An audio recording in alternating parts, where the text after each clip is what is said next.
What's up, y'all? Support Marcel People at checking in. This is In Search of the Black Messiah Deluxe Edition, Deconstructed. This is episode number 6. You just saw number 5, a cartoon character. We doubling back on the same day with you with a super duper special guest, low key next to myself. Probably the most important person as it pertains to this album. Like I always tell you, I like to give credit where credit is due. So the label's Maroon Music, executive produced by Brian M. Williams and Stephen Brown. We'll meet him in a second. Mix and master by Fifth Child, recorded by Fifth Child at Cole's house in Jackson, Mississippi. You know what I'm saying? And Sheehan and Socket Studios for the deluxe songs here in Baton Rouge, Louisiana. I got a guest, y'all. I got a guest. His name is Fifth Child. Say what up to the people, man. Yo, what up? What up? So you executive produced the album. We've done a lot of work together. Probably starting in 2015. I want to say you did every project that I did. Well, even this year, like we did. I know what happened was I was coming through Jackson a lot doing shows, and you began to let me crash. You know what I'm saying? First when you was in the apartment, you know what I'm saying? Mm-hmm. And I want to say we recorded some other songs, and I think that's why I started Beautiful is Black over there. No, was it? I don't know. I remember we first started talking about Which Way Is Up at the apartment.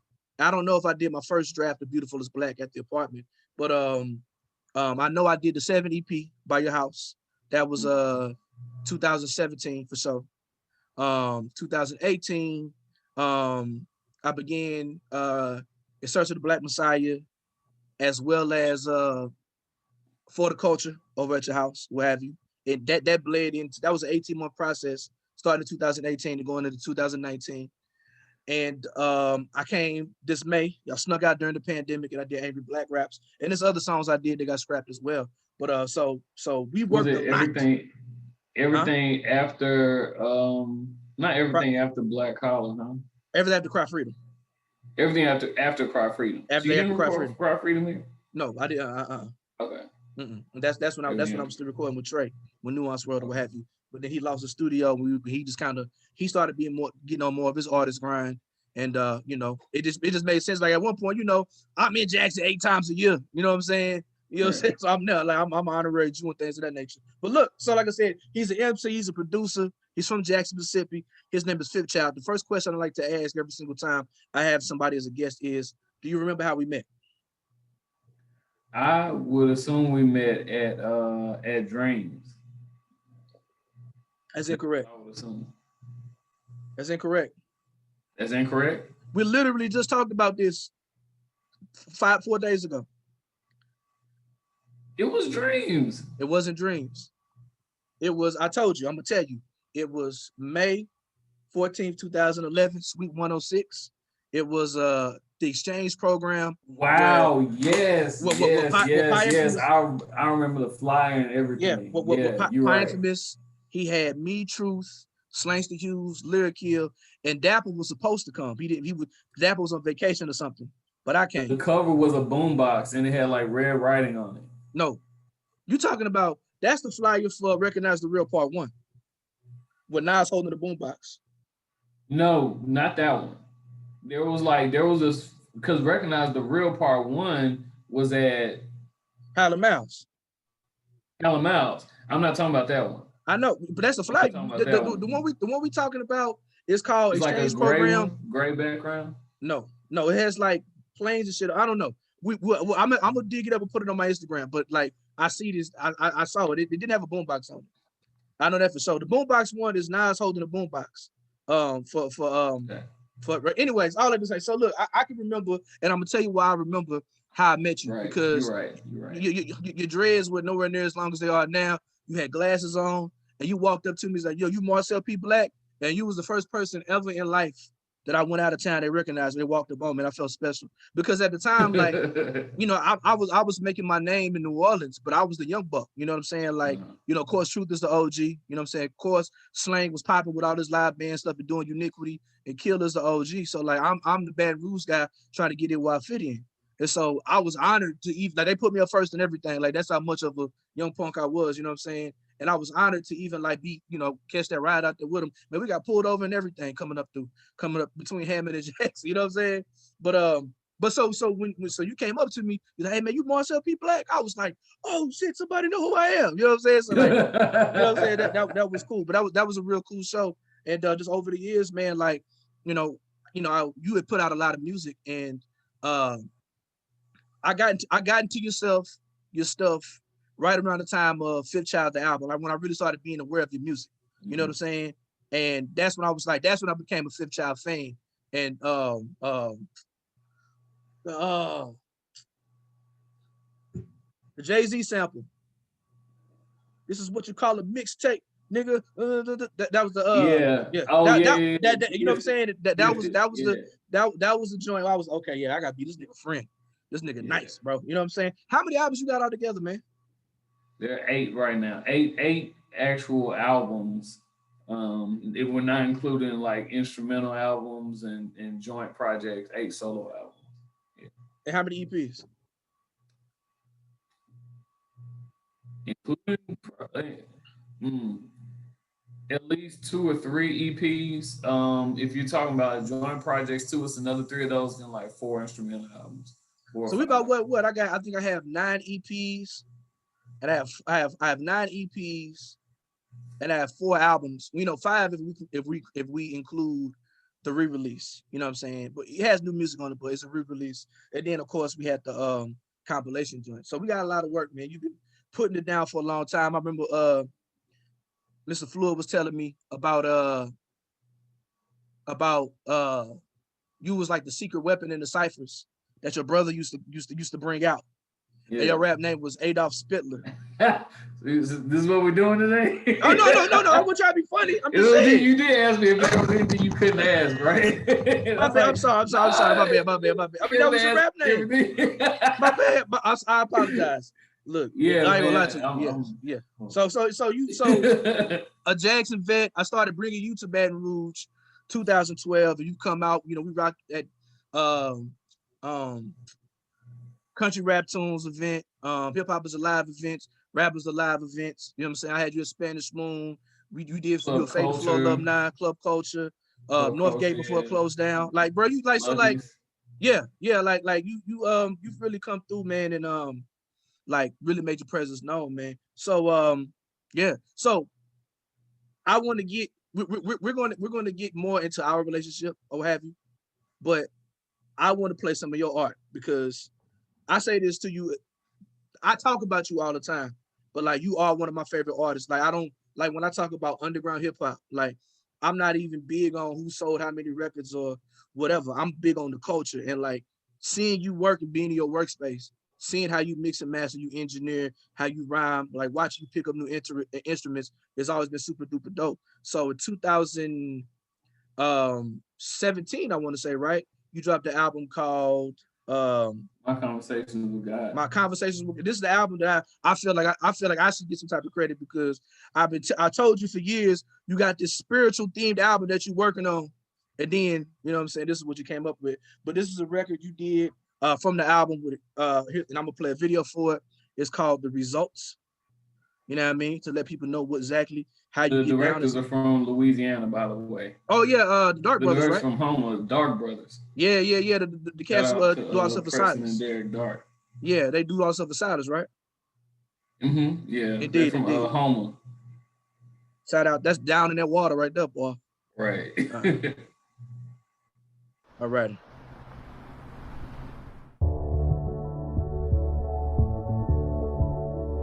And that young lady, her name is Adriana Strickland. She was in all the Solange, A Seat at the Table, that whole promo, like all those photos and videos. She's in all those. She looked like it too. Look at her hair. Man, you can hear it on your end, right? Story behind that day. You can hear it on your end, right? Yeah, I can hear it. Okay, cool. All right, man.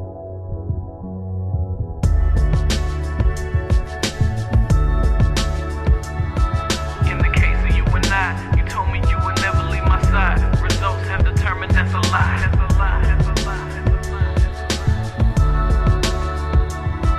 In the case of you and I, you told me you would never leave my side. Results have determined that's a lie. The day we met wasn't good luck, but God luck. No kidding, I must admit it, I was awestruck. In the beginning, figured you'd have had your guard up, but to my surprise, you was with it from the jump. Had a brother gassed, I was sipping from the pump, ignoring what I needed while I'm getting what I want.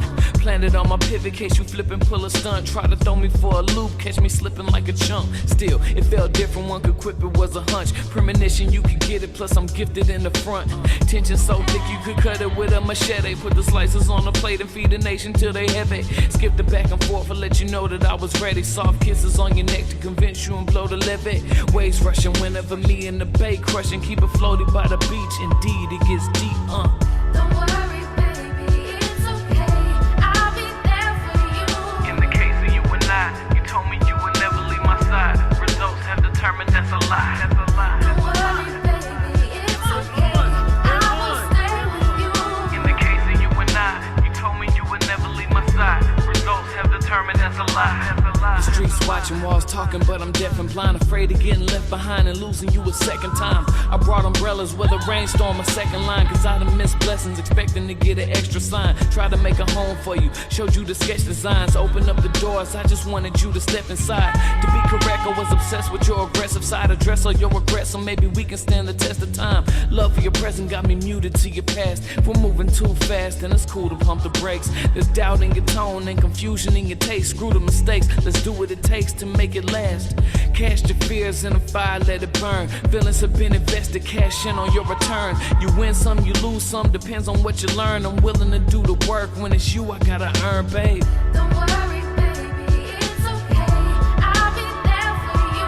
In the case of you and I, you told me you would never leave my side. Results have determined that's a lie. That's a lie. Don't worry, baby, it's okay.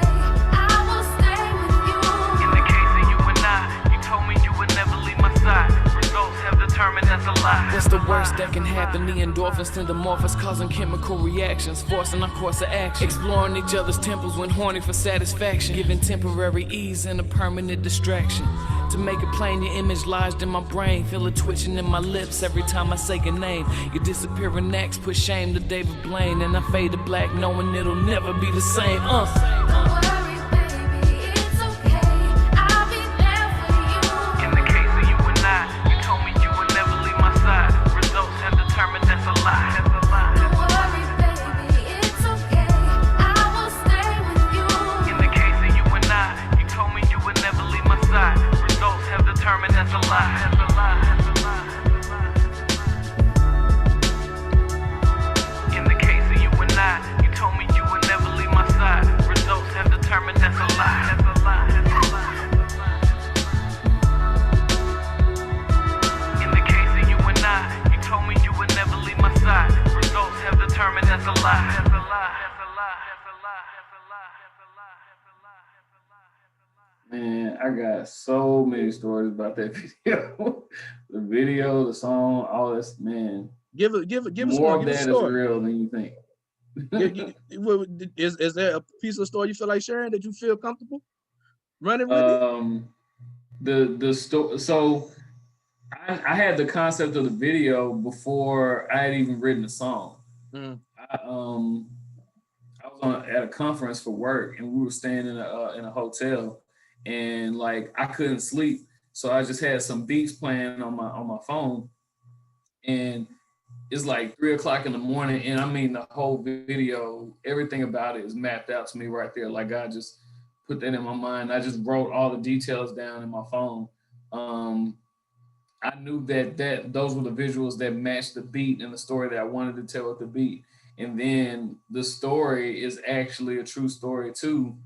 Not about me getting like kidnapped and the Stockholm syndrome and all kinds of stuff like that, but just the relationship with a young lady or whatever, like all that is very, very real. And man, the police car, they actually called the police on us in the middle of shooting the video, and the police pulled up, and we're like, oh man, we're about done. They were like, oh, okay, well, yeah, I don't know why they called us. I'm like, actually, can we get a shot of you pulling up real quick? Can you like back the car up and then pull up again? And they were like, I don't care, why not? So they did it, and then I was like, man, it'd be real dope if you let us like put her in the back of the police car and me fight to try to, get her out. They were like, All right. Wow. So shout out to JPD for showing a lot of love that day. The one time we shout out the one time we go shout out JPD. This is the only time right here. This is all love y'all get right now. No man, shout out Christian bands. I got some people on JPD. Man, how dingy was a hotel though? How did I get the hotel? How dingy was it? It was pretty dingy, and that was the second choice hotel because the first choice hotel they didn't even let us. They wouldn't even let us do it. So we had to go to another hotel. And if you know anything about Jackson, like we were on Highway 80, and so it's like, all right, we were in a hotel on Highway 80, and so actually they were like, okay, well we paid for the room and everything. And they were like, okay, well, you can only shoot for so long. We were like, okay, whatever. I mean, I booked the hotel for the whole night. So, I don't know if they thought we were doing porn or what. Oh, but, Lord. And that would have been valid, like if that's what they thought. I mean, it had the makings of, but we were not doing porn. And so, matter of fact, like, so you saw the whole video up to that point in the room. You have all these different colored lights and stuff like that. Mm-hmm. That's because those were like lights that the Dark Brothers had set up, to get the shots the way we wanted. And man, like right at the end, right when we were about to close out the video, they killed the electricity in the room. Wow. They were like, y'all need to go and stuff like that. And so we're like, man, we're about to wrap up.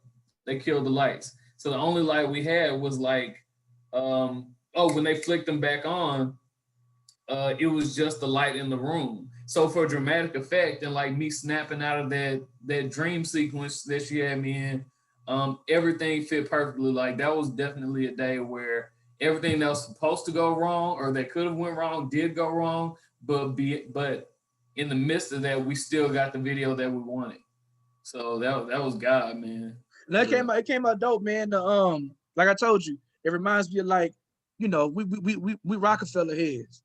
And so it reminds me of like that old like late 90s Rockefeller. You know what I'm saying? Like the production, the hook even. Like I keep wanting to hear da-dee-da-da-da. Like I keep wanting to hear Mary J on there, bro. But that's a dope record. Shout out to Eunice Wambari on the hook too. She came through with that. Shout out to her, man. So look, so before we talking about your music, we talking about you as a producer and an MC, as an engineer, and then we talking about what I got going. I have to ask you, man. Give me your honest opinion, bro. What is it like working with me? What is it like working with you? Yeah. You are a workaholic. It's very routine is not the word I want to say. But I know what to expect every time.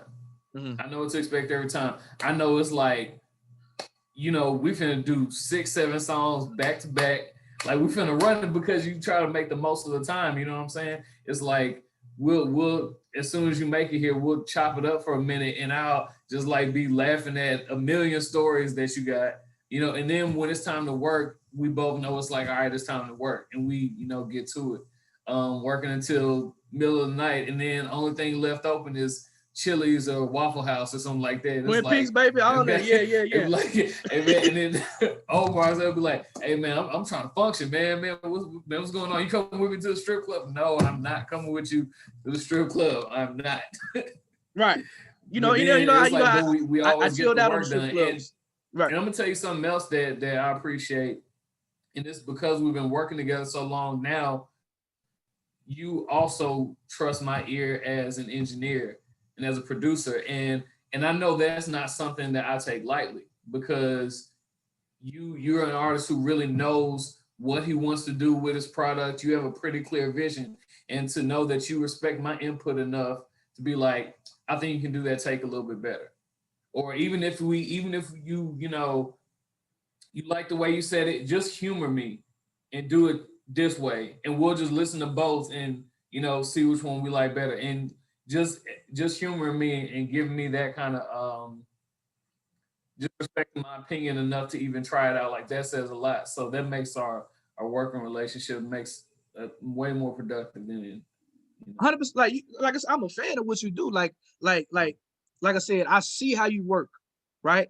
Like, you don't smoke or drink in the studio. Like, literally, I come all the way to Jackson, drive 2.5 hours to go record because, like, I mean, truth be told, bro, like, me being a different type of artist, like, you know, I can go to the hood. Like, I remember recording it, like, the stuff where all the hood rappers was recording that, and I'm getting here rapping this black conscious shit, and people are looking at me like, you know what I'm saying? It didn't, people watch too much Love and Hip Hop, and so they think they gotta have strippers and alcohol and weed in the studio because they watch it on TV. And so, like, the fact that you in there, we sober, we here rocking, you know what I'm saying? Of course, we crack a couple jokes here and there, but when we come to work, and like, truth be told, I don't like recording. As much product as I put out, like, I don't like recording. So I'll be like, look, let me get it over with. Because, and a lot of this kind of like that type of work ethic happened because when I was with the Redland, the studio was in Atlanta, and I was going back and forth between Baton Rouge. So I would go out to Atlanta, fly out there on a Thursday, have to fly back on Sunday. So I got Thursday night. We was clubbing hard back then, you know what I mean?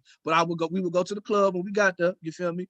But nigga, it was time to work when it was time to get there. You know what I'm saying? It was time to, I don't know when I'm coming back to Atlanta. You know what I'm saying? At one point I did stay out there for a little longer, but a lot of times I was probably going out there for like at least once a month, maybe, you know what I'm saying? And like spring breaks and things like that, you know what I'm saying? And breaks, because I was still in school. But when I came out there, I didn't have time to play. Cause I, So you know what I'm really saying? just record so that you can have something to sell and something to perform. Like, Yeah, that's like yeah. your main.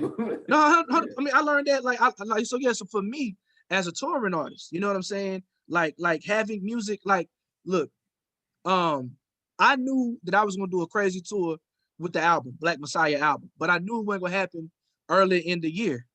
And so for me to get my shows off, and for me to get, like, you know what I'm saying, my shows off and just kind of get my name in the atmosphere where people are used to hearing and seeing Marcel people at, that's what I did for the culture, right? Like, and plus during that time, I knew I was doing a whole lot of stuff on the East Coast, in the Mid-Atlantic, you know what I'm saying, in the Midwest, where it was more boom bap type stuff. So I'm like, all right, let me get a couple of records that can work in these different markets along to go with my, my black country rap tunes or whatever too. So, and I was inspired by being in like some really hip hop spaces. So for me, it's like, okay, I'm about to go on the road. Let me get some new stuff that I can send out to the blogs and the websites and to the radio stuff. And you know what I'm saying, get some different type of art out there, art and culture out there.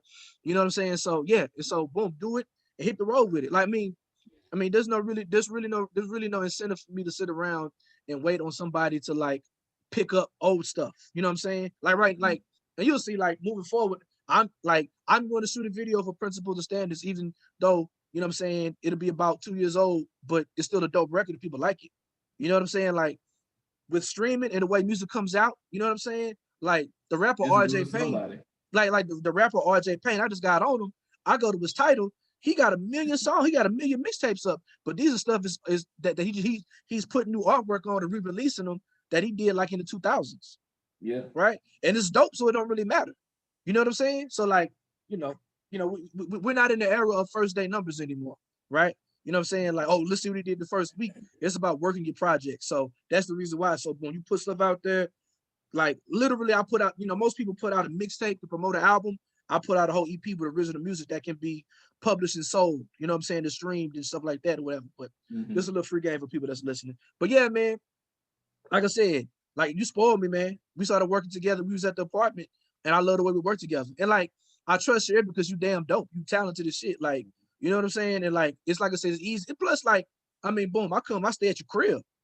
You know what I'm saying? So like, I got a guest room when I come out there, and it's like, so it's real comfortable for me. You know what I'm saying? Like I done took that Beasley exit several times. You know what I'm saying? Like, I know Jackson very well. So and of course, I tell you this all the time. I really appreciate that, and it's greatly made me a better artist.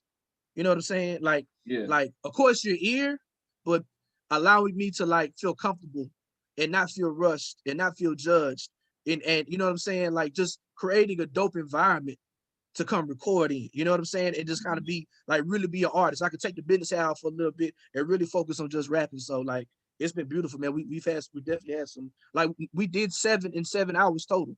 You know what I'm saying? Like, we was not bullshitting, you know what I'm saying, all together.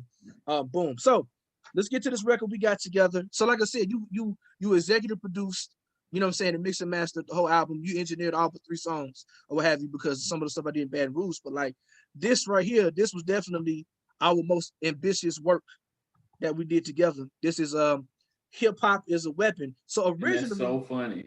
Yes. You You want to tell a story how I came Yeah, I'm about up that? here, but I'm gonna tell you how I came up with the concept. Then we're gonna talk about the rest of the record, right? So, this song right here, I originally had wrote these bars to a song that I was working on to be with Raz Cass. It was a whole nother beat produced by Backpack Beats, and I sent a version of it. I hadn't even recorded it, but I sent him my bars and I sent him the beat. I sent it to Raz Cass because I met Raz Cass when he was in New Orleans, and I still got his number on my phone. He was in New Orleans January 2018, and we linked up or whatever, blah blah, because he saw I was cool with Skyzoo. Skyzoo was there. We always swapped numbers or whatever, and we linked up. And he was on tour with the JMO gang. You know what I'm saying? So, I was getting deeper into the album. He was overseas. He had like, how he talk, yo, bro, we're not gonna be able to do it. He got the little raspy West Coast voice, whatever. So I had the first verse written already. And so, yes. So I'm gonna ask, okay, you said you remember. Do you remember how this beat came about? Yes. You want me to tell it? Okay. Go ahead, sure. So I was randomly on Facebook one night after work, and I was just bored, and I was gonna make some beats, and I was like, my a homeboy of mine who I used to work with a lot, and I mean still do work with some. Anyway, he moved to Tennessee, and the way we would normally work, he would just give me samples and, hey, make something with this. Hey, do something with this. It was almost like an exercise, just like practice for me. So on Facebook, I was like, hey, y'all, just give me any song, name any song, and I'm gonna sample it. And I'm gonna send you the beat once I do it. I just felt in a creative mood. So folks started sending me stuff like melodies from heaven, from like Fred Hammond to like old 80s rock songs and stuff like that. And then I really don't even remember what song you sent me. You was just like, I bet you won't do something with this though. And I was like, bet. Like, I'm gonna tell you. So it was myself, Randy, and Bullet Jones. We was at Slits and Giggles, and he was asking me to help him set up his publishing. And we had Slits and Giggles, like a pizza spot, like pizza and beer or whatever, right? So we in there, and I hear after sooner or later. I'm like, yo, this is kind of slapping. I thought it was so. A couple years before, DJ Rockaway was at Tipitina's, and he had played a song called Keep On Running by Lenny Williams. And the song was crazy. I'm like, yo, this is nuts. And so I thought it was that song again, right? I'm like, yo, this might be the same song. So I Shazam it, and I can't remember the name of the song at all at this point either. Normally, I got a really good memory, but this is the one thing that I might not remember during this whole conversation, right? Which is crazy. But I was like, yo, this is crazy. I was like, you ain't gonna sample this? And you gave it back to me. I'm like, yo, this beat is nuts. You know what I'm saying? And it was perfect. Like, as soon as I heard it, I knew where it was gonna go on the album. I knew the sequencing of it, just the beat. I was like, this is perfect for the verse I already wrote. You know what I'm saying? This is perfect for the verse I already wrote. And so when I came to record it, I spit the first verse. I'm like, man, I need to get 3 verses on this. And so in 2019, I had done a lot of stuff with Clear Soul Forces, that whole crew. You know what I'm saying? Shout out to everybody in the group, whatever. I'm about to say their government names. Emil, Cortez, Novelist, LAZ. You know what I'm saying? Shout out to Chris, the manager of the situation. He was managing me at the time. And we was doing shows together and planning on doing a tour together. I was like, well, look, let me get Novelist. You know what I'm saying? Novelist is kind of like the lead rapper of the group, and he's super duper dope. And we had kind of built a relationship because we had done a lot of stuff together. Like, first we met in the Bay Area, and then I did like a Midwest run with them. Then we caught back up in Ohio and things of that nature. You know what I'm saying? So I was around him a lot, and like Detroit was on my mind. You know what I'm saying? So I reached out to Novelist, and I was like, yo, this verse is kind of crazy. And then I came back another time and laid my last verse. So, and I remember you and I had like I can say a disagreement, but we definitely had a very healthy conversation about this song. But I'm gonna play the song first. I'm gonna play the song first, and then so the people can hear it, and then I'm gonna get back and talk about the conversation you and I had. So this is okay. And for people who do not understand, HHIAW is hip hop is a weapon, and like we said, produced by none other than Fifth Child. Here we go. Hip hop.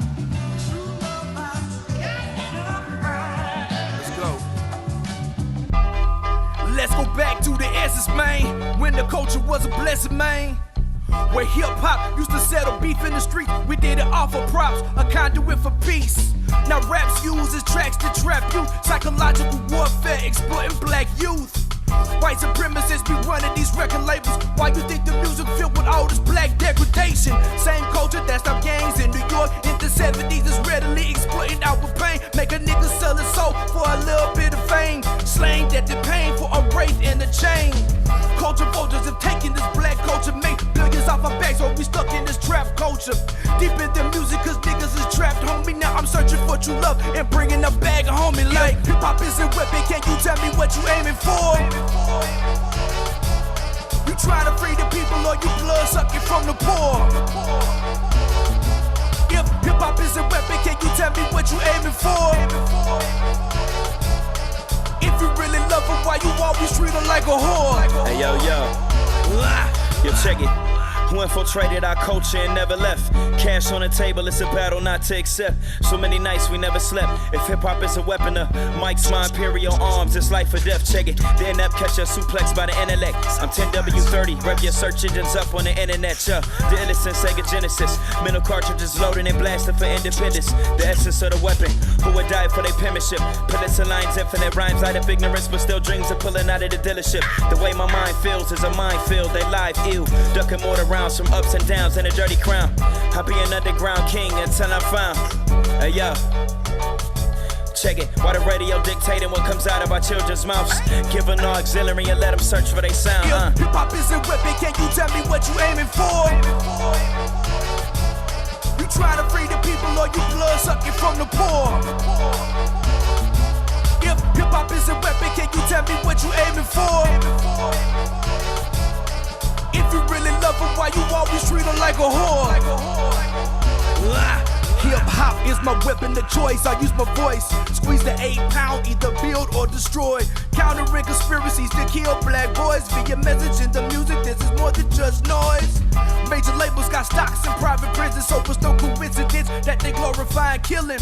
Pimping and drug dealing, disrespecting women, radios monopolized, cause bills signed by Clinton.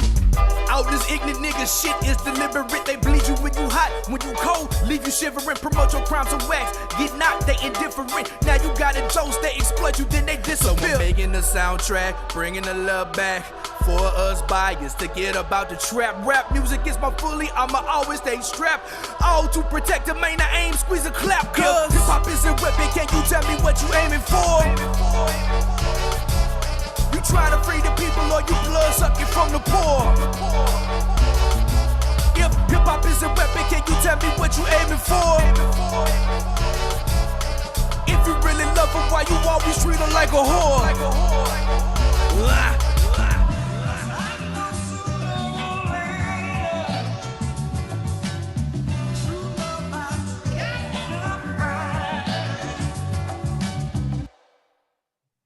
So I did the record. I'm feeling great about the record. I'm like, yo, this nigga spitting, bro. Like, ain't nobody dropping a song like this, B. Like, this is crazy. You know what I mean? I said, Phil, what you think about the song? And what'd you tell me, Phil?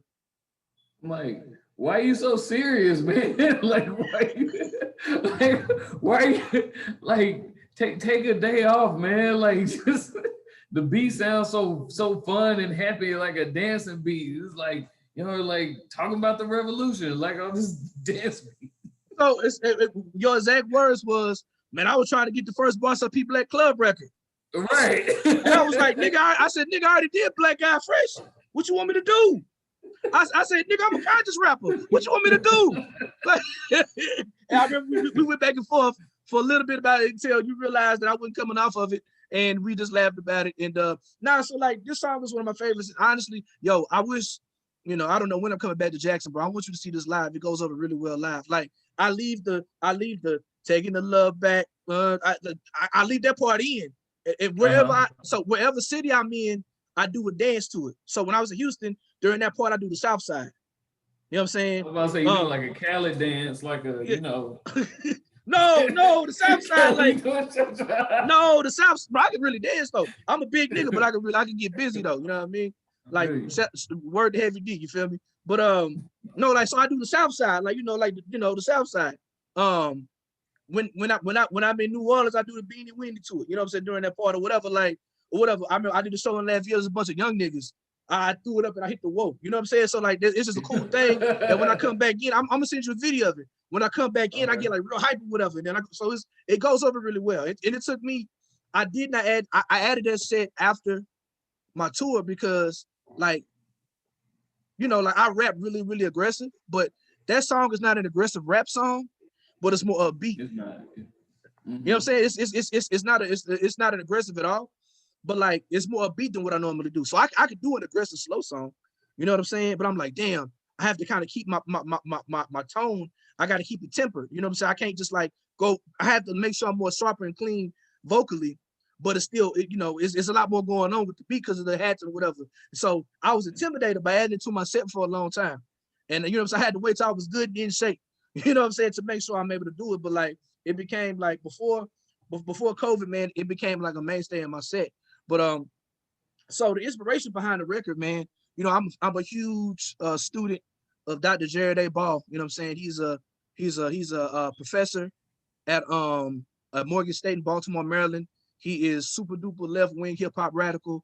His focus is in media studies, and he often teaches about like specifically. He writes and teaches about how you know, how the U.S. government uses hip hop as a weapon against, you know what I'm saying, of young people, you know what I'm saying? And so the thing about the album In Search of the Black Messiah, you know what I'm saying? You know, I'm talking about how J. Edgar Hoover put something in place to separate the young black male from the revolution. So the Easter eggs throughout the album is I'm discussing different things in modern day times that the government uses to keep young black males separated from the revolution. So we talk about religion, we talk about drugs, we talk about all these different things, you know what I'm saying? Education, we talk about the private prison system, but I also allege that literally, not literally, but you know, they consider media the fourth wing of the military. You know what I'm saying? Like propaganda is literally a weapon of mass destruction, just like nuclear bombs are. You know what I'm saying? And so for me, I talk about how hip hop is a weapon. Can you tell me what you're aiming for? You try, you know what I'm saying? I talk about you got to build or destroy. So I'm not one of those type of people as an MC who says that, yo, hip hop saved my life. I was lowly, but then I heard get up and get out and get something, and it turned me into something. Hip hop is perfect, right? I do believe that, but I'm not going to say that hip hop doesn't influence kids. No, it definitely does, right? Yeah. Like we can't say that it's a life changing, a life saving culture and art form. You know what I'm saying? Craft and a way to express yourself, and then act like the same level of power that it has can affect you to do something negative, right? You know what I'm saying? I can use my fist to go fight crime or punch my wife. You know what I mean? Like, and I'm not punching my wife. You know what I mean? You know, just to make that very clear. I'm not punching my wife. You know what I mean? But I'm saying, but it's anything. You know what I'm saying? Like you can whatever. You can build a house with a hammer, or you can tear something down with a hammer, right? You know what I'm saying? So I mean, it's so like you know, let's go back to the essence, man. When the culture was a blessing, man. When hip hop used to settle beef in the streets, when we did it off of props, a conduit for peace. Now raps used as traps to trap youth, psychological warfare, exploiting black youth. White supremacists be running these record labels. Why you think the music filled with all this black degradation? If you remember the video, if you remember the photo with it was a picture of Kanye wearing a MAGA hat, and it was him, Leo Cohen, and another white dude, right? The other white dude was Lucien Grange, who is the CEO of Universal. And he's throwing up the white power sign. You know what I'm saying? So like literally like all these 1% guys, you know what I'm saying? Who are the top of these record labels, they are literally, you know, Republicans at minimum, and at maximum, like, you know what I'm saying, not even Trump supporters, like long avowed white supremacists. And it is, I mean, they definitely, like, it's been documented. I got the book right. Where's that book at? This is very unprofessional. I probably shouldn't move that down. I just found the book. Anyways, I got the book, you know what I'm saying? The FBI war against Tupac Shakur, you know what I'm saying, and other left leaders. But it literally breaks down the FBI files and how U.S. intelligence agencies have worked in conjunction, you know what I'm saying, with music record labels going all the way back to like the 60s, I mean, like the 50s and the 60s up until now. You know what I'm saying? So that's what the record is about. You know what I'm saying? Yeah, the second verse, I say, um, um, radio is monopolized by because of bills signed by Clinton, right? So a lot of people say, a lot of scholars say that one of the worst things that happened to hip hop culture and black culture, period, as it pertains to media, is when Bill Clinton signed the Communications Act in 1996, which lifted a ban on monopolies on radio stations, right? And so now all these 1% people with all these super duper high corporate interests, you know what I'm saying, were able to buy up all the mom and pop stuff. And like you had like a lot of black radios with real black programming that really spoke to what was going on in the revolution or whatever. You know what I'm saying? It did it all that. Clear Channel. Yeah, Clear Channel, Cumulus, iHeartRadio, all that shit. That's what I was about to say. That bugged me out. I didn't learn that until just like a couple months ago that iHeart is basically Clear Channel rebranded. Yeah, 100%. I mean, I did not know that. iHeart is specifically for urban music. Specifically for urban music, right? You know what I'm saying? Like so a couple weeks ago, I did an interview. It was for a podcast that ended up being on the local NPR, but it was in iHeart Studios. And I'm like, nobody knows the irony of me recording this. And that's why I took pictures like, yo, I'm doing an interview for my music in a podcast that I never played. I mean, in a radio station that I never ever played. You know what I'm saying? So like, you know, it was a big F you to the man. You know what I mean? But all this ignorant nigga shit is deliberate. They bleed you when you hot. When you poor, leave you shivering. Promote your crimes on wax. You get knocked. They indifferent. Now you got a Jost. They get ghost, man. They disappear. I'm talking about Bobby Shmurda. Like that's what happened. I just listened to the NPR episode with talking about his case or whatever, right? You know what I'm saying? Like literally, and you know, like I listened to the case, like every nigga that he mentioned on that song really did what they did in real life. And Epic made lots of money off of that shit. And at first they was like, yo, we gonna stand by buddy, you know what I'm saying? And they bled it as much as they possibly could. But I can't remember something happened in the case because Epic was gonna get him out of jail. They was like, oh, we backing up. Like so you glorify like the article, the interview was dope because they interviewed the mother and the girlfriend of one of the guys who got murdered by one of the guys that Bobby Shmurda mentioned on the song. Yeah.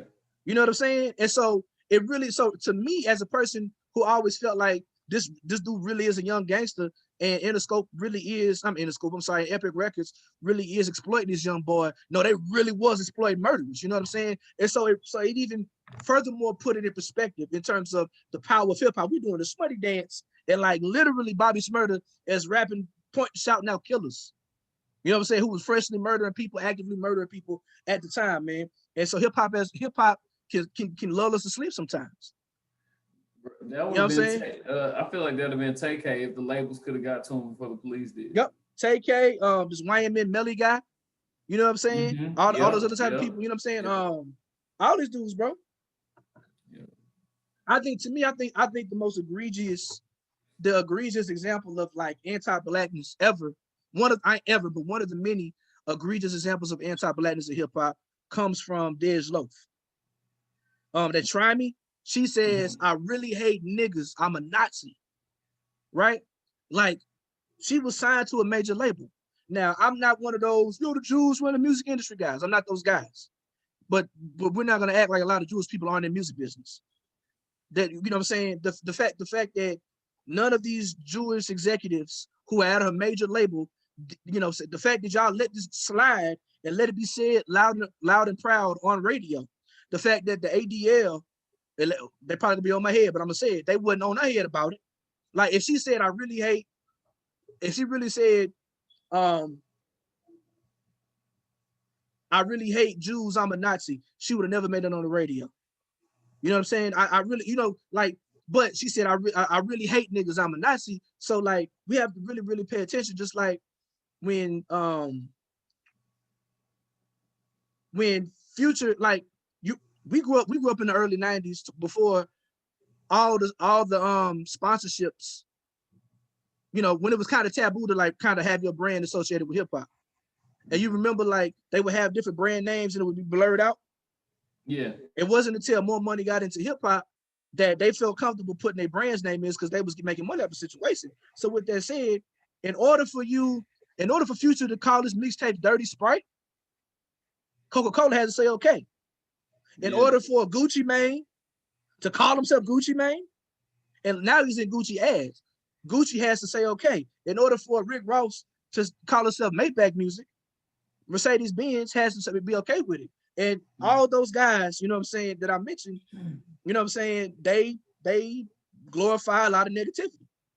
You know what I'm saying? So like, my whole thing is I'm trying to use hip hop as a weapon to empower people, to uplift people, to educate people, you know what I'm saying, to push back against that. And like, and I think like to even speak to what you wanted me to do, right? Like, yes, we can dance and move to this song or whatever, but who says that we can't dance to a song that actually has some content? Because it happened when You Must Learn.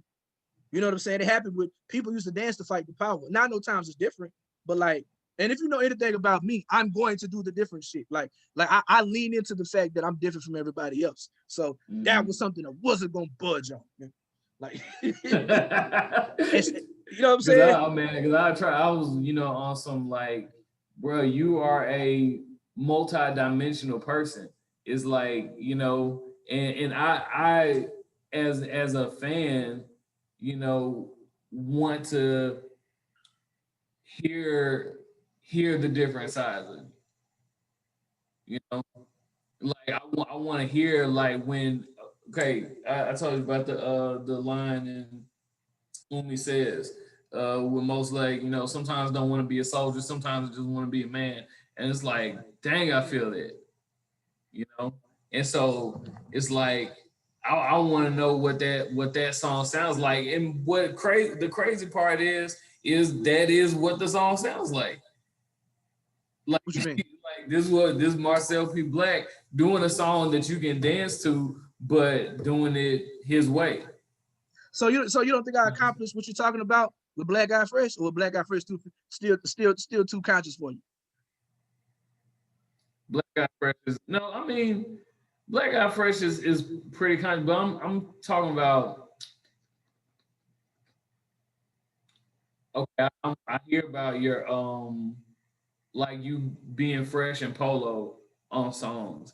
I hear about you, you know, and then you oh my God, what's the name of the song?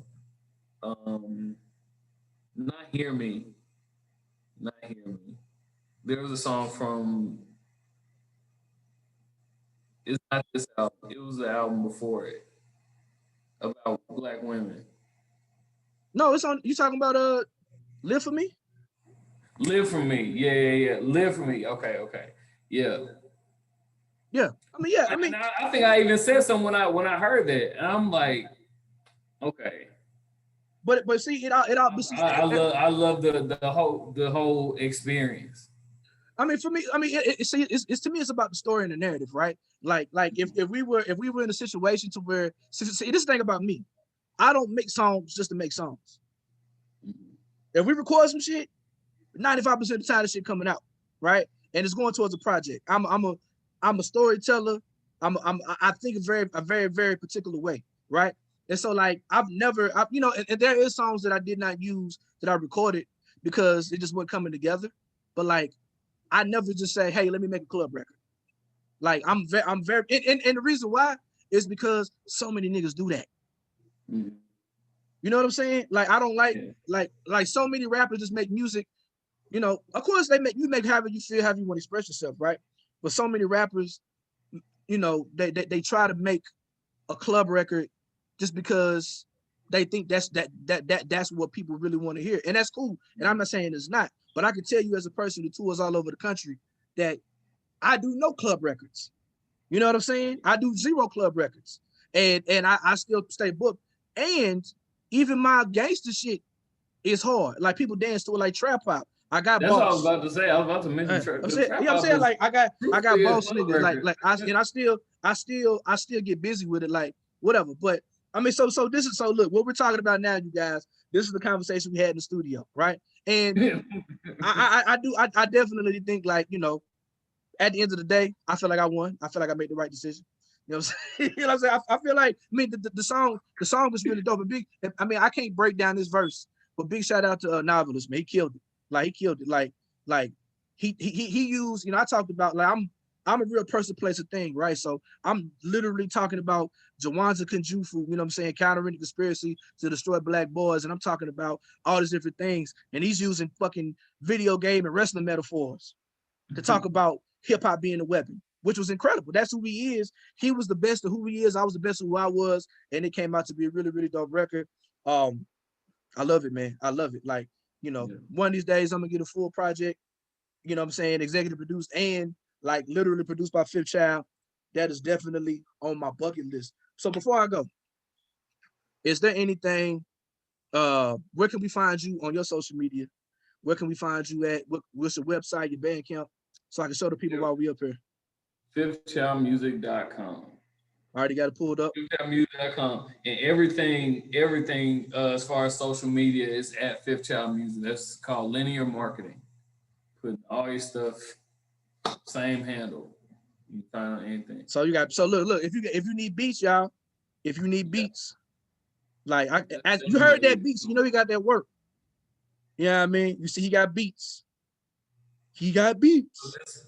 I found this to be the most, I guess, the most useful way for me to post new stuff as far as beats that are for sale. And there are so many more than this, but I just try to cycle it out every so often.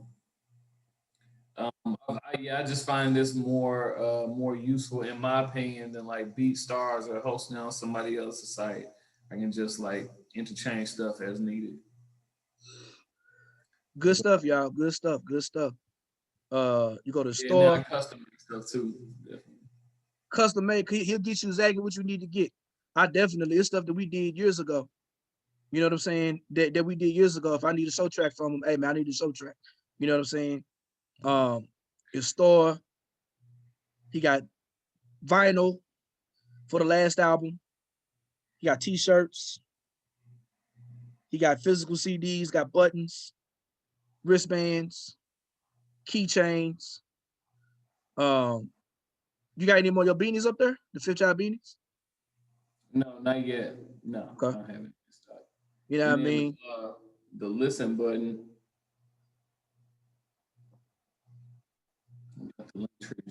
I got a link tree too. I be freaking my link tree. I ain't gonna lie to you.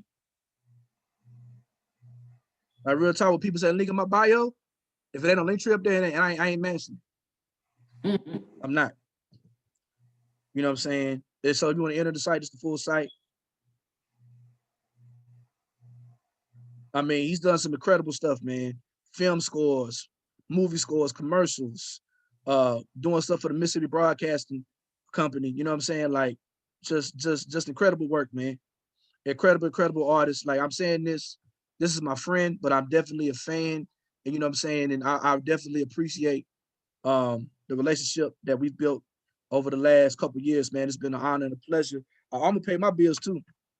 If you have not yet, go to MarcelPeopleAct.com. You know what I'm saying? We definitely I got a hoodie on right. You can't, well, let me see. You know what I mean? I got the hoodie on right now. You know what I'm saying? The look, you know what I'm saying? They actually pop real dope off of like the pink joint and the I got the pink and got the blue. That pink, blue, and yellow is the color albums. So I'm trying to stay within a particular color scheme, you know what I mean? You know what I'm saying? I definitely got the the hoodies, the t-shirts, CDs, cassettes, what have you, at MarcelPeopleAct.com, Marcel People Act on all social media, whatever, MarcelPeopleAct.bandcamp.com is the main hub. Good brother, good Jew. Before we slide, anything you want to say to the people, man? Yeah, man, keep God first for sure. And what I want to say is, like, I know this year has been tough for a lot of people, and tough is an understatement, and for so many reasons.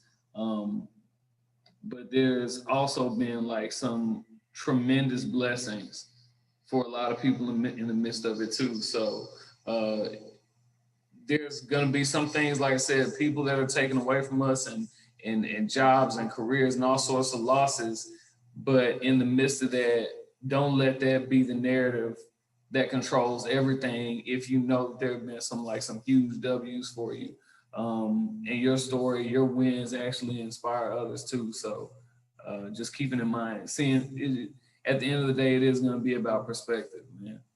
And I'm not gonna get long-winded with this, but I know I was going to college in New Orleans around at the same time when Hurricane Katrina hit. And I know as devastating as it was for so many families, that was a rebirth for a lot of people and changed a lot of lives and put them in different situations. So I think in a lot of ways, COVID has the same opportunity depending on how we look at it in our perspective. So don't lose sight of it. This nigga spitting. Like I said, man, my brother Fitchild, I love you, brother, man. You know what I'm saying? I'm saying this again, man. Really happy about you getting married. You know what I mean? You know what I'm saying? Like, I'm really proud of you. And like, you already know, anytime you need something, bang my line. Ladies and gentlemen, this is The Search of the Black Messiah Deconstructed. This is my esteemed special guest, Fifth Child, and we out. Peace. Peace.